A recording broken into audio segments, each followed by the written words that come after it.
গোপাল ভট্টাচার্য মহাশয়ের লাইভ অনুষ্ঠানটি দেখুন প্রতি মঙ্গলবার সন্ধে 6:35, প্রতি বুধবার বেলা 12:05, প্রতি শনিবার সন্ধে 6:35 এবং প্রতি রবিবার বেলা 12:05 একমাত্র সিটিভিএন প্লাস চ্যানেলে। নমস্কার, শুভ সন্ধ্যা। আজকাল পরশুর এখনকার এই মুহূর্তের পর্বে আপনাদের সকলকে স্বাগত জানাবো। আমি তিথি রয়েছি আপনাদের সঙ্গে। দেখুন, প্রত্যেকটা মুহূর্ত, প্রত্যেক পর্বেই আমরা বলি যে ভালো থাকা বা পথটাকে আগে থেকে জেনে নেওয়া, চিনে নেওয়া, তার জন্যই কিন্তু জ্যোতিষ শাস্ত্রের প্রতি নির্ভরতা, ভরসা, ভালোবাসা সবটাই। আর ঠিক সেভাবেই রাশি, নক্ষত্র বা তাদের গোচর পরিবর্তন বা সামগ্রিকভাবে তাদের স্থান পরিবর্তনের সবটার জন্যই তো আমার আপনার উপর কিছু না কিছু প্রভাব পড়ে। তাই বিস্তারিত আলোচনায় আসবার চেষ্টা করব। অবশ্যই যিনি আমাদের সঙ্গে এই মুহূর্তের পর্বে রয়েছে, নক্ষত্র চর্চায় যার জুড়ি মেলা ভার এবং নক্ষত্র চর্চায় পিন পয়েন্ট প্রেডিকশনে 34 বছরের অভিজ্ঞতায় যিনি আজ আমাদের সকলের একজন হয়ে উঠেছেন, শ্রী গোপাল ভট্টাচার্য। দাদাকে শুরুতেই অনেক অনেক স্বাগত জানাবো। আজকে থেকে বৃহস্পতি নক্ষত্র পরিবর্তন করছে। আজকে থেকে বৃহস্পতি ভরণী নক্ষত্রে চলে যাচ্ছে এবং আগামী 17 এপ্রিল 2024 পর্যন্ত বৃহস্পতিটা এই ভরণী নক্ষত্রে থাকবে। খুব ক্রুশিয়াল টাইম। এই সময়ের মধ্যেই আমাদের লোকসভা নির্বাচনও শুরু হয়ে যাবে। কেন মেয়ের মধ্যে সমস্ত আশা করি যা লোকসভার গঠন হয়ে যাওয়া উচিত। সুতরাং এই সময় লোকসভা নির্বাচন শুরু হয়ে যাবে এই ভরণী নক্ষত্রে বৃহস্পতি থাকাকালীন। এই সময় সমস্ত ধরনের পরীক্ষাগুলোর প্রায় রেজাল্ট বেরোতে শুরু করবে। হ্যাঁ, এবং এই সময়ে অনেকগুলো সরকারি চাকরির পরীক্ষা বা কম্পিটিটিভ পরীক্ষাও রয়েছে এর মধ্যে। খুব ক্রুশিয়াল টাইম। এই যে বৃহস্পতি ভরণী নক্ষত্রে যাচ্ছে, আজকে থেকে যাচ্ছে, চলে যাচ্ছে এবং এটা 17 এপ্রিল পর্যন্ত থাকবে। তো 12টা রাশির প্রত্যেকটা রাশির ওপরেই এই যে মেজর গ্রহ, বৃহস্পতি তো একটা মেজর গ্রহ। আমাদের আর্থিক ভাগ্য বলুন, অর্থ বলুন, উচ্চশিক্ষা বলুন, সব কিছুই বৃহস্পতিকে দেখে। বৃহস্পতির ভালোর কারণেই মানুষের আর্থিক অবস্থার উন্নতি হয়, আর্থিক অবস্থা ভালো হয়। তো এটা খুবই ইম্পর্টেন্ট গোচর। তো 12টা রাশির উপরে এর প্রভাব বেশি থাকলে, প্রভাব থাকলেও যাদের এই যে বৃহস্পতি আজকে নক্ষত্র চেঞ্জ করছে, ভরণী নক্ষত্রে চলে যাচ্ছে, যাদের বেশি প্রভাব পড়বে তাদের হচ্ছে যাদের এখন বৃহস্পতির দশা চলছে বা বৃহস্পতির অন্তর্দশা চলছে। এই গোচরটা তাদের উপর হয় খুব ভালো, নয় খুব খারাপ প্রভাব ফেলবে। কাদের ভালো প্রভাব ফেলবে বা কাদের খারাপ প্রভাব ফেলবে সেটাও আমি বলে দিচ্ছি। যাদের জন্ম নক্ষত্র ভরণী, তাদের ক্ষেত্রে এই গোচরটা হয় খুব ভালো প্রভাব ফেলবে, নালে খুব মন্দ প্রভাব ফেলবে। যাদের যেহেতু মঙ্গলের ঘরে বৃহস্পতি নিজে বসে রয়েছে, মেষ রাশির ঘরে, যাদের মঙ্গলের দশা বা অন্তর্দশা চলছে এই সময়, তাদের ক্ষেত্রেও এই বৃহস্পতির গোচরটা হয় ভালো প্রভাব ফেলবে, নতুবা বেশ মন্দ প্রভাব ফেলবে। আমি 12টা রাশি সম্পর্কে বলবো, প্রত্যেকটা রাশিরই কেমন যাবে। তাহলে কি বললাম? বৃহস্পতি দশা অন্তর্দশা, মঙ্গলের দশা অন্তর্দশা যাদের চলছে, যাদের শুক্রের দশা অন্তর্দশা চলছে এবং যাদের ভরণী নক্ষত্রে জন্ম, তাদের এই গোচরটা হয় খুব শুভ প্রভাব ফেলবে, নাহলে অশুভ প্রভাব। দেখুন, যদি কারোর লগ্ন সাপেক্ষে শুক্র যদি বা বৃহস্পতি যদি বা মঙ্গল যদি বা যাদের ভরণী নক্ষত্রে জন্ম তাদের শুক্র যদি, আবার বলি, যাদের মনে করুন বৃহস্পতির দশান্তর্দশা চলছে বা যাদের মনে করুন শুক্রের দশান্তর্দশা চলছে বা যাদের মনে করুন মঙ্গলের দশা বা অন্তর্দশা চলছে, দশা বা অন্তর্দশা মানে এমন নয় যে বৃহস্পতি চলতে হবে। হয়তো শনির দশায় বৃহস্পতির অন্তর্দশা হতে পারে, হয় বৃহস্পতির দশা বা বৃহস্পতির অন্তর্দশা, নয় শুক্রের দশা বা শুক্রের অন্তর্দশা, নয় মঙ্গলের দশা বা মঙ্গলের অন্তর্দশা, বা যাদের ভরণী নক্ষত্রে জন্ম, তাদের ক্ষেত্রে এই গোচরটা বেশি প্রভাব ফেলবে। শুক্র যদি, এই সমস্ত জাতক বা জাতিকাদের শুক্র যদি কেন্দ্রস্থানে বা ত্রিকোণে অবস্থান করে, এই গোচরটা তাদের পক্ষে খুব ভালো ফল দেবে। অর্থাৎ যাদের শুক্র লগ্নে রয়েছে বা যাদের শুক্র চতুর্থে রয়েছে বা যাদের শুক্র পঞ্চমে রয়েছে বা যাদের শুক্র সপ্তমে রয়েছে, যাদের শুক্র নবমে রয়েছে, বা যাদের শুক্র দশমভাবে রয়েছে লগ্ন সাপেক্ষে, তাদের ক্ষেত্রে গোচরটা অত্যন্ত ভালো ফল দেবে। কিন্তু যদি জন্মচকে শুক্র যদি দুস্থানগতভাবে থাকে 6, 8, 12, তাহলে এই গোচরটা কিন্তু তাদের ক্ষেত্রে কিন্তু শুভ ফল দেবে না। আচ্ছা, কেন ভরণী নক্ষত্র, ভরণী কথাটা এসছে ভরণ পোষণ এই কথা থেকে। আর ভরণ পোষণটা হবে কি করে এই জীবনে? এই জীবনে ভরণ পোষণ হতে গেলে টাকা টাকা চাই। লাগবে। টাকা ব্যতীত কোনো ভরণ পোষণ হয় না। শুধু মায়ের একমাত্র বাচ্চাকে যে ভরণ পোষণ, সেটা ছাড়া সবেতেই কিন্তু টাকা লাগে। তো এই জন্য ভরণী নক্ষত্র এমন একটা নক্ষত্র, টাকা দেওয়ার নক্ষত্র, সোজা কথা। আচ্ছা, যে কোনো গ্রহ যখন এই ভরণী নক্ষত্রে তাকে জানতে হবে ভরণীর এনার্জি হচ্ছে টাকা দেওয়া, টাকা আসবে এই ইঙ্গিত করে, অর্থ আসবে। সেটা অর্থ আসতে পারে, দেখো চাকরিও হতে পারে, আর্থিক সংক্রান্ত যা কিছু ব্যাপার যেটাতে ভরণী। আর ভরণী নক্ষত্রের প্রতীক কি? ভরণী নক্ষত্রের প্রতীক হচ্ছে ফিমেল সেক্সুয়াল অর্গান। সুতরাং নিউ কিছু তৈরি করা, নতুন কিছু সৃষ্টি করা, নিউ কোনো ক্রিয়েশন, এগুলোও বোঝায় ভরণী নক্ষত্র থেকে। ভৃ ধাতু থেকে এই নক্ষত্রের নামকরণ। এর অধিপতি আবার কিন্তু দেবতা হচ্ছে যম, যে যম হচ্ছে মৃত্যুর দেবতা। সেই জন্য যমের মধ্যে শুধু মৃত্যু না, তাকে ধর্মরাজ বলা হয়। সুতরাং ত্যাগ, সংযম, তিতিক্ষা এগুলো যারা পালন করে, তারা যারা বেশি পালন করে, সংযম, ত্যাগ, তিতিক্ষা, ধার্মিক ভাব যাদের মধ্যে রয়েছে, কারণ এখন তো সব দিকেই হানাহানি চলছে। ধর্ম নিয়েও বিভিন্ন কথা অধার্মিক লোকেরা বলতে আরম্ভ শুরু করেছে, কিছু দল তাতে আবার ঘাড় নাড়তে শুরু করেছে। তো এরকম চলছে আর কি, মিডিয়ার যুগে, সোশ্যাল মিডিয়ার যুগে যার মুখে যা আসছে সবাই সব রকম কথাই বলছে। তো যাই হোক, যেটাকে নিয়ে বলছিলাম, সুতরাং এই যে ভরণী নক্ষত্র, ভরণী নক্ষত্র সোজা কথা হচ্ছে দেওয়া, কিছু পাওয়া, এগুলো হচ্ছে ভরণী।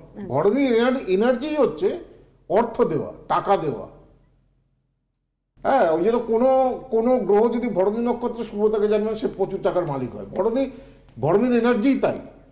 তো কিন্তু যেহেতু এটা যমের নক্ষত্র, সুতরাং এই সময় ইন জেনারেলি ন্যাচারাল ক্লাইমেটি অর্থাৎ প্রাকৃতিক বিপর্যয়, এই সময় বহু লোকের প্রাণহানি হতে পারে, কারণ যন্ত্র মৃত্যুরও দেবতা। আবার দেখুন এই সময় এই 3 এপ্রিল থেকে 17 এপ্রিলের মধ্যে ইরান পাকিস্তানের যুদ্ধ, ওইদিকে ধরুন কি বলে ইউক্রেন বলছি, আমাদের কি বলে প্যালেস্তাইন, আর ওই কি বলে হ্যাঁ প্যালেস্তাইন এবং ইউক্রেনের যুদ্ধ, ওইদিকে এই যুদ্ধ বিগ্রহগুলো কিন্তু এই সময়ের মধ্যে বাড়বে।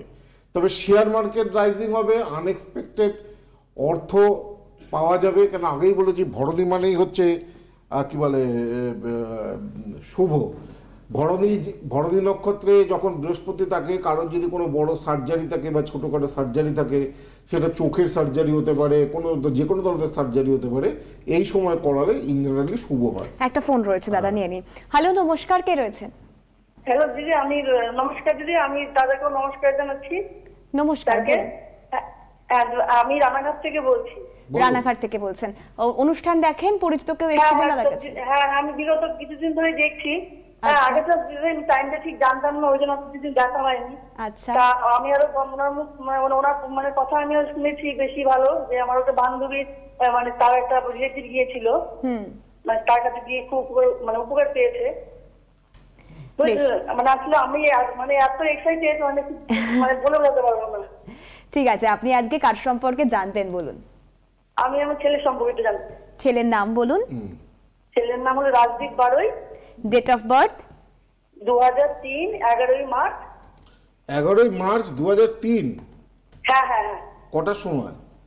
সকাল 9:20। জন্মস্থান?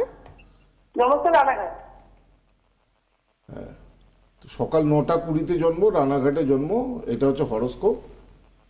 প্রথম কথা হচ্ছে যেটা দেখতে পাচ্ছি, এটা মঙ্গলবার ছিল, টিউসডে, বৃষ লগ্ন, বৃষ রাশি, মৃগশিরা নক্ষত্রে জন্ম, দেবগণ। কেমন জানেন ওর রাশি ফাশি জানতেন? হ্যাঁ হ্যাঁ, রাশিটা জানতাম দাদা। হ্যাঁ, বিশ্ব রাশি জানতেন তো? হ্যাঁ হ্যাঁ, বিশ্ব রাশিটা জানতাম। আচ্ছা, দেখি কি বলছে হরোস্কোপ। জন্মছকে যেটা বলছে, প্রথম কথা হচ্ছে লগ্ন কৃত্তিকা নক্ষত্রে রয়েছে, ভীষণ কাটকাটারি, একটু কাট কথা বলবে। হ্যাঁ, বৃষ লগ্নে, লগ্ন যদি কৃত্তিকা নক্ষত্রে থাকে, একটু কাট কাট কথা বলবে আপনার ছেলে, বুঝতে পেরেছেন? স্ট্রেট কাট, যেটা ওর মনে হবে সেটাই বলবে। আচ্ছা, ওরা বলে সেরকম একটু বলে, কিন্তু হ্যাঁ, রবি পূর্ব ভাদ্রপদ নক্ষত্রে রয়েছে, বুধ শতবিশা, এটা ভালো। বিশ্বলগ্নের ক্ষেত্রে বুধ শতবিশা নক্ষত্রে থাকলে পড়াশোনায় মোটামুটি ভালো হয়, মেধাবী হয়। ও কি এমনি সায়েন্স নিয়ে পড়েছে? হ্যাঁ দাদা, ও বিটেক করছে, সায়েন্স নিয়ে সিভিল ইঞ্জিনিয়ারে আছে এখন। হ্যাঁ, ও 3rd ইয়ার করছে। ওর একটু সরকারি চাকরি হবে কিনা, হয়তো সামনে তো ক্যাম্পাসিং আছে, তো সরকার থেকে পাবে কিনা, এই নিয়ে তো খুব টেনশন আছে। আমি অনেক কয়েকদিন ধরে চেষ্টা করছি, আমি আগে জানতাম না আপনার টাইমটা। হ্যাঁ, এবার ওনার মুখ থেকে শোনার পর থেকে চেষ্টা করছি। আমি ভাবছি যাবো, আসলে দাদা একটু দূরে থাকি তো, আমার একটু সমস্যা আছে বাড়িতে, যেন আমি ঠিক টাইম। দেখুন আবার বলি, ঠিক আছে, সব ঠিক আছে। শুনুন, আপনার ছেলের দাদা কি বলছে শুনুন। বৃষ লগ্নে, লগ্নের উপরে শনি চন্দ্র রাহু বসে আছে, এটা ভালো না। এটা একাধারে শ্রাপিত দোষ, অন্যধারে গ্রহণ দোষ, কেমদ্রুম দোষ তৈরি করছে। এই ধরনের ছকে শ্রাপিত দোষ মানে অভিশাপ দোষ, চন্দ্ররাহু একসঙ্গে রয়েছে মানে গ্রহণ দোষ, এবং চন্দ্রের আগে পিছিয়ে কোনো গ্রহ নেই। এই ধরনের ছকে মেনলি দেখা যায় যথাযথভাবে ভাগ্যোন্নতি হতে চায় না। ভালো চাকরি বাকরি, আমি তো বললাম পড়াশোনায় ভালো, আপনিও বললেন হ্যাঁ ইঞ্জিনিয়ারিং করেছে, কিন্তু এই জায়গাটা একেবারেই বাজে হয়ে গেছে। লগ্নে শনিচন্দ্র রাহু। বৃষ লগ্ন, প্রথম কথা হচ্ছে খুব জেদি হবে, কাউকে মানবে না, নিজে যেটা মনে করবে সেটাই করবে। কৃত্তিকা নক্ষত্র, খুব কাট কাট কথা বলবে। দ্বিতীয় কথা হচ্ছে যে শনিচন্দ্র রাহু একসঙ্গে জায়গাটা ভালো না। এই জায়গাটা কিন্তু সবার আগে ঠিকঠাক করতে হবে, তবে কিন্তু জীবনে ভালো চাকরি, ভালো উন্নতি, ভালো জায়গা পেতে পারবে। নাহলে বারংবার দেখা যাবে সব কাজ দেরিতে হবে, কোনো কাজ ঠিক সময় মতো হতে চাইবে না, ভাগ্য সেইভাবে সাথ দিতে চাইবে না। বুঝতে পেরেছে? কি করতে হবে? তো এই শ্রাপিত দোষ, গ্রহণ দোষ, এইগুলোকে যথাযথভাবে ঠিক করতে হবে, যথাযথভাবে এগুলোকে প্রতিকার করতে হবে। এটা ভালো না, লগ্নের উপরে শনিচন্দ্র রাহু একসঙ্গে বসে থাকা। অনেক ধন্যবাদ জানাবো আপনাকে, শুনতে থাকুন। আমি একটু চেম্বার ডিটেলটা বলে নিই, অবশ্যই আলোচনায় আসবো। 8584038631 ফোন নাম্বার যাচ্ছে, এই ফোন নাম্বারে আপনারা যে কোনো চেম্বারের জন্য বুকিং নিতে পারবেন অনায়াসেই। দাদা কলকাতায়, দক্ষিণ কলকাতার গড়িয়াহাটে কলকাতার একমাত্র চেম্বার দাদার। 9007935831 যাচ্ছে যোগাযোগের জন্য ফোন নাম্বার। আর বারাসাত ডাকবাংলো মোড়ের কাছে দাদার চেম্বার রয়েছে, কলকাতার সংলগ্ন চেম্বার। 8584038640 বারাসাত এবং বর্ধমানের ক্ষেত্রে এটাই যাচ্ছে হেল্পলাইন নম্বর। আর দুর্গাপুরের চেম্বারে যারা বুকিং নিতে চাইছেন 8584038636। দুর্গাপুরে দাদা মাসে 2টি করে চেম্বার করেন, এটা যাচ্ছে তার ফোন নাম্বার। আর একবার একটু বলে দিই, 4 তারিখ ব্যাঙ্গালোরে দাদার চেম্বার থাকছে, তাই তো? 4 তারিখ দাদা ব্যাঙ্গালোরে চেম্বার করছেন, 11 তারিখ দিল্লিতে চেম্বার করছেন। যাই হোক, যেটাকে নিয়ে বলছিলাম যে দেখুন, এই যে বৃহস্পতি যখনই ভরণী নক্ষত্রে চলে যায়, আপনার যদি কোনো লিগ্যাল ডিসপিউট থাকে এই সময়, আমি বললাম সার্জারি করানোর জন্য ভালো সময়। যদি ভাবছেন যে চোখের ছানিটা অপারেশন করবেন, বা কারো হয়তো অ্যাপেন্ডিসাইটিস রয়েছে, কারো হয়তো স্টোন রয়েছে, অনেকদিন তো এই সময় প্ল্যান করা শুরু হবে, করলে তাড়াতাড়ি রিকভার হবে। আচ্ছা, বৃহস্পতি যখন ভরণী নক্ষত্রে যায়, তখন যে কোনো লিটিগেশন যদি প্রবলেম থাকে, কোনো কোর্ট কেস করবেন ভাবছেন, কোনো লিটিগেশন বা কোনো কোর্ট কেস যদি শুরু করা যায়, যে আপনি লিটিগেশন মানুষ কখন করে, যখন কোনো কিছু তারা প্রাপ্য জিনিস পায় না, তখন তো লিটিগেশন করে, মামলা মোকদ্দমা সহায়তা নেয়। তো এই সময় কিন্তু কোনো লিটিগেশন বা কোর্ট কেস করলেও জয়লাভ হয়। তো এইগুলোর ক্ষেত্রে শুভ। তবে একটা কথা জানবেন, এই ভরণী নক্ষত্র কিন্তু দক্ষিণ পশ্চিম দিককে নির্দেশ করে, অর্থাৎ নৈঋত কোণকে নির্দেশ করে। এই বৃহস্পতির ভরণী নক্ষত্রে প্রবেশের সঙ্গে সঙ্গে যদি দেখেন আপনার বাড়ির ছোট ছোট বাচ্চারা বা বাড়ির মেম্বাররা অসুস্থ হয়ে পড়ছে, তার মানে জানবেন আপনার বাড়িতে বাস্তু দোষ আছে, এবং আপনার বাড়িতে সাউথ ওয়েস্ট কর্নার বা দক্ষিণ পশ্চিম কোণে দোষ আছে। কি বললাম, এই যে নক্ষত্রের আজকে থেকে যে গোচর হচ্ছে 17 এপ্রিল পর্যন্ত, দক্ষিণ পশ্চিম এই সময় যদি দেখেন এই গোচরের মধ্যে আপনার বাড়ির ছোট ছোট বাচ্চারা অসুস্থ হয়ে পড়ছে বেশি, বা বাড়ির যারা পারিবারিক সদস্যরা অসুস্থ হয়ে পড়ছে, জানবেন সাউথ ওয়েস্ট কর্নারে আপনার বাড়িতে বাস্তু দোষ আছে।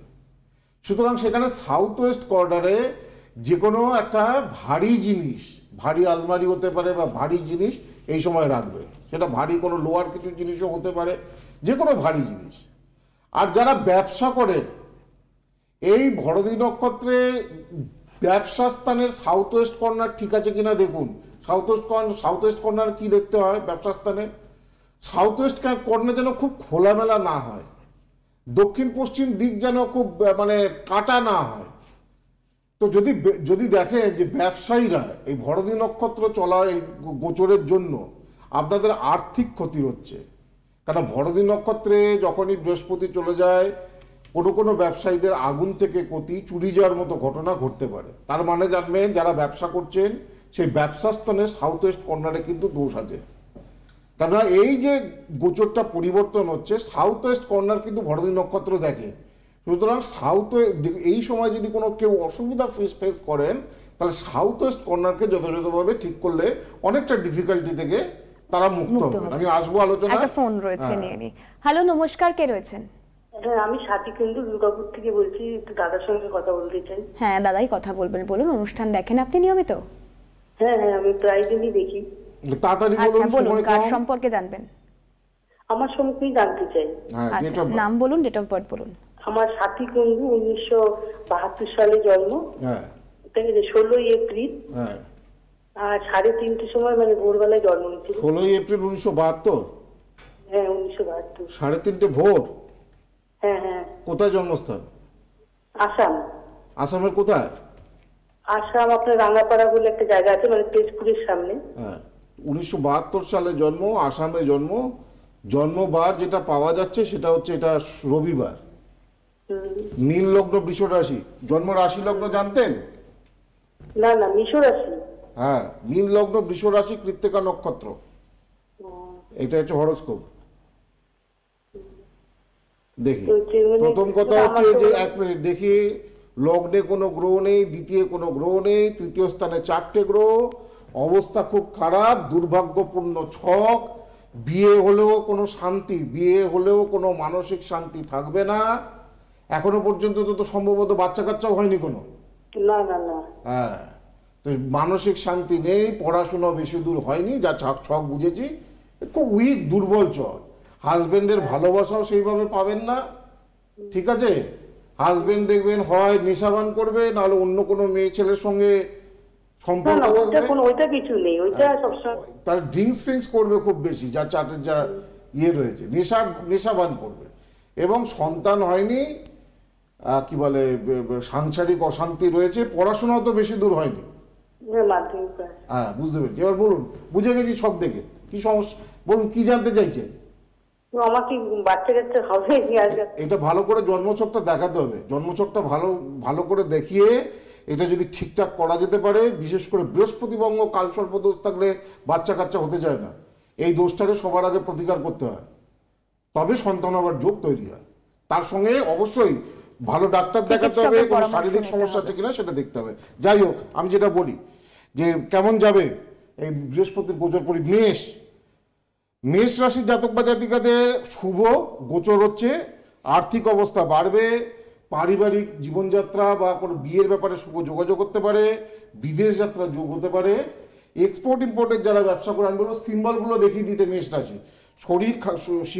এক্সপোর্ট ইম্পোর্টের যারা ব্যবসা করে তাদের ক্ষেত্রে ভালো যাবে, তবে শরীর একটু ভোগাবে।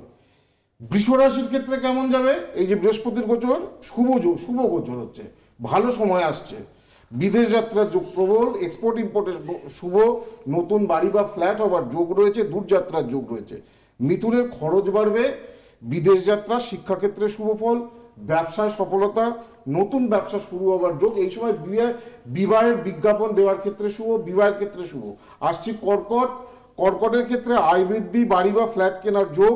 শনির ঢাইয়া চললেও কর্কটের এই 1.5 মাস শনির ঢাইয়া খুব একটা নেগেটিভ এফেক্ট দেবে না, মানসিক শান্তি পাওয়া যাবে, কর্মক্ষেত্রে পদোন্নতি ঘটবে, ফিনান্সিয়াল সেক্টর, ট্রান্সপোর্ট, এডুকেশন সেক্টরের সঙ্গে যুক্ত ব্যক্তিরা বেশ লাভবান হবেন। কোর্ট কেস যদি চলে এই সময় লাভবান হবেন। সিংহ, সন্তান প্রাপ্তির যোগ, প্রেম ভালোবাসা সফলতা আসবে, শিক্ষার্থীদের ক্ষেত্রে শুভ, উচ্চ শিক্ষা লাভ, গবেষণার যোগ, প্রতিযোগিতামূলক পরীক্ষায় সফলতা, যারা চাকরি করেন পদোন্নতি, ব্যবসায় নতুন জায়গায় ব্যবসা শুরু বা ব্যবসা বিস্তার শুভ হবে। কন্যা, ভাগ্যোন্নতি, বিদেশ যাত্রার যোগ, নতুন কোনো কর্ম শুরুর ক্ষেত্রে শুভ, যারা ভাবছেন নতুন বাড়ি বানানো শুরু করবেন তাদের ক্ষেত্রে এই সময়টা শুভ। আসছি তুলা রাশি। তুলা রাশির ব্যবসায় আয় বৃদ্ধি, আটকে থাকা টাকা এই সময় ফেরত পাবেন, নতুন যোগাযোগ আসবে, নতুন কর্মপ্রাপ্তির যোগ এই বৃহস্পতির নক্ষত্র গোচরে হবে। গোচর পরিবর্তন, আকর্ষণ বাড়বে। তুলা রাশির জাতক বা জাতিকারা এই সময় অনেক প্রেমের প্রস্তাব পাবে। আসছে বৃশ্চিকের ক্ষেত্রে গোচরটা কিন্তু খুব একটা শুভ দেখাচ্ছে না। খরচ বাড়বে, ব্যবসায় ক্ষতি, তবে ডক্টর এবং লয়ার যারা রয়েছেন তাদের ক্ষেত্রে শুভ। ঝগড়া অশান্তি একটু বাড়বে। এমনি বৃশ্চিকের এখন শনির ডাইয়া চলছে, যারা বৃশ্চিক রাশির জাতক বা জাতিকা তাদের দেখবেন মেন্টাল অ্যাংজাইটি বা টেনশন বা দুশ্চিন্তা এই সময় অনেক বেশি, খরচের ভাব এই সময় অনেক বেশি বৃশ্চিক রাশির জাতক বা জাতিকা। তবুও এই সময় একটু ঝগড়া অশান্তি বাড়বে। বিদেশে যারা বাস করছে বৃশ্চিক রাশির জাতক বা জাতিক বা আকস্মিক কোনো কারণে দেশে ফিরে আসতে হতে পারে। এই সময়টা কিন্তু বৃশ্চিকের গোচরে ভালো না, সুতরাং এই 1.5 মাস খুব সাবধানে থাকতে হবে। ধনু, আয় বৃদ্ধি, তবে শরীর নিয়ে সমস্যা, নতুন যোগাযোগ আসবে। ধার দেওয়া এই সময় উচিত নয়, ইম্পালসিভ কোনো ধরনের সিদ্ধান্ত না নেওয়াই উচিত। শিক্ষার্থীদের ক্ষেত্রে ভালো ফল তারা করতে পারবে। কি বলে, মানসিক অশান্তি এবং টেনশন কিন্তু ধনুর বাড়বে। ধনুর ক্ষেত্রে মিশ্র ফল। মকর, সমস্যা মুক্তি, নতুন চাকরি প্রাপ্তির যোগ, সন্তান প্রাপ্তির সম্ভাবনা, শিক্ষার্থীরা ভালো ফল করবে। মকরের এই সময় শনির সাড়ে চললেও এই 1.5 মাস শনির সাড়ে মকরের ক্ষতি করবে না, এর থেকে অনেকটা মুক্ত হবেন। আকস্মিক শুভ পরিবর্তন দেখতে পারবেন। কেরিয়ার চেঞ্জ হতে পারে, কোম্পানি চেঞ্জ হতে পারে এই 1.5 মাসের মধ্যে। এই গোচর লোকসান কিছু করবে না, তবে মেন্টাল অ্যাংজাইটি কিছুটা বাড়াবে মকরের। কুম্ভ, শুভ গোচর, জমি জায়গা, বাড়ি, ফ্ল্যাট বা যানবাহন কেনার জন্য শুভ যোগ। Sales, marketing, consultancy, coaching centre, lawyer, YouTuber, doctor যারা রয়েছেন তাদের ক্ষেত্রে ভালো সময়, প্রশংসা পাবেন। আয় বৃদ্ধি, নতুন কর্মলাভ, কর্মে পরিবর্তন বা কোম্পানি চেঞ্জ শুভ হবে। আসছি শেষ রাশি বৃহস্পতি, ভরণী নক্ষত্রের গোচরে মীন রাশি কেমন যাবে? এই গোচর কিন্তু মীনের শুভ নয়। এমনি মীনের সাড়ে চলছে, অবস্থা খারাপ, কর্মের টেনশন বাড়বে, কাজের চাপ বৃদ্ধি পাবে, হঠাৎ চাকরি হয় চলে যেতে পারে বা নতুন কোম্পানি চেঞ্জ হতে পারে। এই সময় ইনভেস্টমেন্ট শুভ নয়, রোগ বৃদ্ধি এবং মানসিক দুশ্চিন্তা বৃদ্ধি হবে। এখন ভরণী নক্ষত্রের গাছ কি? ভরণী নক্ষত্রের গাছ হচ্ছে দুর্বা। আচ্ছা, ভরণী নক্ষত্রের দেবতা হচ্ছে যম।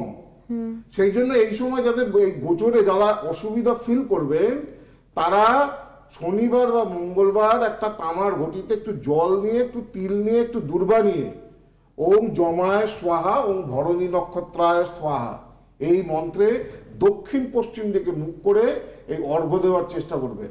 তাতে অনেকটা এই নক্ষত্রের অশুভ গোচর কাটবে। কেউ ফোনে আছে? ফোন আছে কিন্তু সময় অনেক কম, মাত্র 1 মিনিট পাবো। আচ্ছা, নিয়ে নাও ফোনটা। হ্যালো, কে রয়েছেন? হ্যালো, মনে হয় নেই, কেটে গিয়েছে লাইনটা। যাই হোক, আমি যেটাকে নিয়ে বলছিলাম যে আগামী কাল থেকে যারা জ্যোতিষ শিখতে চাইছেন, আগামী কাল থেকে কিন্তু আমাদের নতুন কোর্স কিন্তু শুরু হচ্ছে। এটা 6 মাসের কোর্স, বাগবাজার শাখা এবং দুর্গাপুর শাখায় শুরু হচ্ছে। যারা জ্যোতিষ শিখতে চান, এখানে বাস্তু, বেদিক অ্যাস্ট্রোলজি, নিউমারোলজি, কেপি অ্যাস্ট্রোলজি এবং হাত দেখা সব কিছুই শেখানো হবে। আমাদের এটা গভর্নমেন্ট রেজিস্টার্ড ইনস্টিটিউট। 6 মাস পরে আপনারা, প্রত্যেকটা কোর্স হচ্ছে 6 মাসের, তারপরে সবাই কিন্তু সার্টিফিকেট পাবেন। তো যারা জ্যোতিষ শিখতে চাইছেন তারা আমাদের উত্তর কলকাতার বাগবাজার শাখা এবং দুর্গাপুরে বেনাচিতে আমাদের শাখা রয়েছে, সেখানে যোগাযোগ করুন। কালকে প্রত্যেক সপ্তাহে একদিন ক্লাস, রোববার করে ক্লাস হবে। যে কোনো বয়সের মানুষরা ভর্তি হতে পারে। কালকে থেকে কিন্তু এই স্পেশাল কোর্সটা শুরু হয়ে যাচ্ছে। বেশ, আজকের পর্ব যেহেতু আমাদেরকে এখানেই শেষ করতে হচ্ছে, আমি দাদাকে অনেক ধন্যবাদ জানাবো। আপনারা ভীষণ ভালো থাকুন, সুস্থ থাকুন, পরবর্তী পর্বে নজর থাকুক। নমস্কার।